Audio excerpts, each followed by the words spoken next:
Kung may narinig kang kanta sa TikTok na catchy at nakaloop na sa utak mo at hindi mo maintindihan kung bakit, pagkatapos ay nalaman mo na wala naman palang totoong tao na kumanta nito, pakikinggan mo pa rin ba? Ilang milyong streams, trending sa buong Pilipinas, nasayaw na ng lahat ng mga celebrities, ng mga influencer, pati mga nagte-thirst trap sa TikTok. Magandang umaga, magandang tanghali, magandang gabi, depende sa oras kung anong oras mo pinapanood tong video na to. Ako nga pala si Juice Pancho at ngayon ay pag-usapan natin ang isang kanta na literal na walang kaluluwa pero nagpasayaw sa buong sambayanan at naging mitya ng mga debate sa social media tungkol sa kinabukasan ng music industry at ang paggamit ng AI. O kung gagamitan natin ng mas akma na description, ito ay isang kanta na walang composer, walang mga awit, walang copyright pero may million views. Para sa mga natulog noong mga nakaraang ilang linggo o para sa mga tao na hindi pa nakikita itong viral na TikTok dance challenge na to sa kanilang mga FYP. May nagtrend na kanta na may pagkabudots ang dating at rhythm, yung tipo na music na ina-associate mo sa mga tito sa inuman na lasing na. Tagalog ang lyrics at talaga namang catchy at sa loob ng 24 oras at literal na 24 oras ay nakarating ito sa lahat ng sulok ng internet sa buong Pilipinas. Mula sa mga street dance challenges, mga memes sa social media, mga tita mo na nagzuzumba, nagtrending sa TikTok, nagtrending sa Facebook Reels at umabot sa mainstream news. At ang kanta ay ikinukonek sa isang AFAM na DJ na nagngangalang DJ Mogo. At lumipad nga ang team ni Jessica Soho para ma-interview si DJ Mogo, and in fairness ay ipinakita naman ni DJ Mogo ang kanyang digital audio workstation. Ipinakita niya yung FL Studio, hindi yung mga layers ng file, hindi yung mga vocal chain, hindi yung mga stems as in yung FL Studio lang, as in yung interface lang. Para sa mga hindi aware sa music production, ang FL Studio ay isang digital audio workstation na ginagamit sa music production.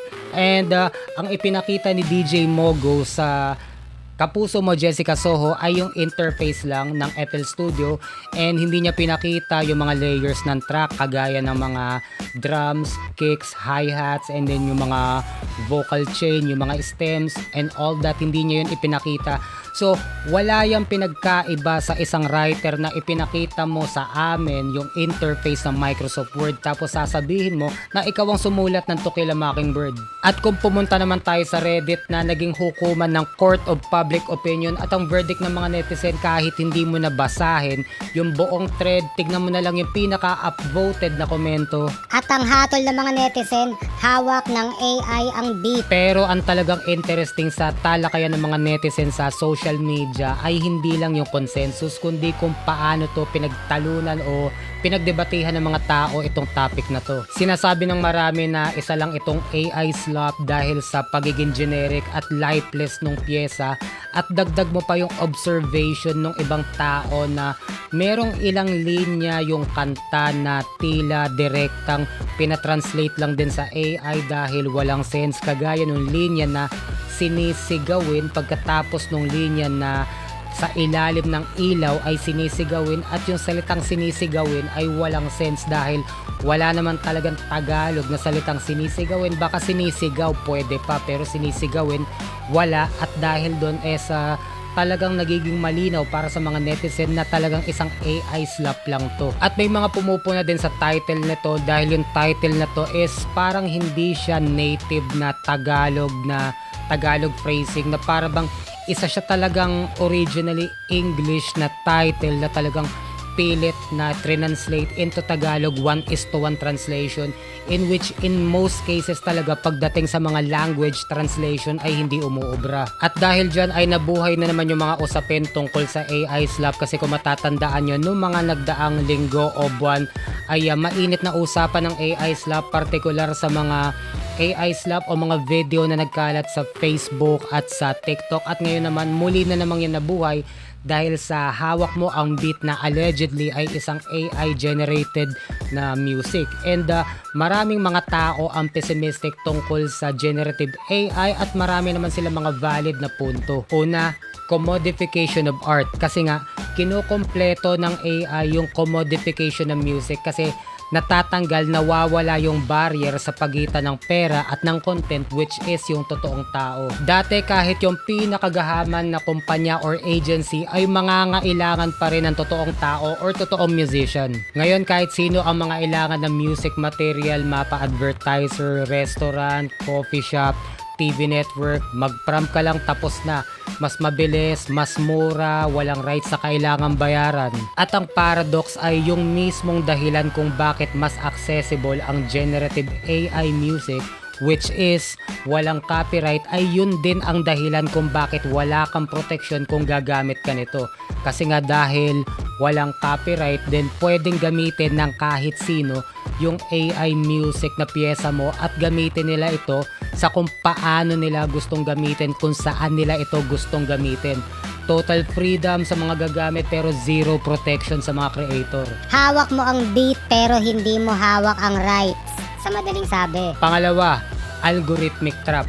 Mas pinapaboran ng mga streaming platforms yung mga pattern-based music at ang generative AI music ay isang napaka-efficient na pattern-based machine kasi yung mga pattern na yun ay mga data na available sa internet at talagang na-access nila and talagang lugi, gul sa mga totoong artist dito. At pag optimize for engagement ang isang pyesa, mas pinapaboran ng mga streaming platforms yung mga music na mas pamilyar.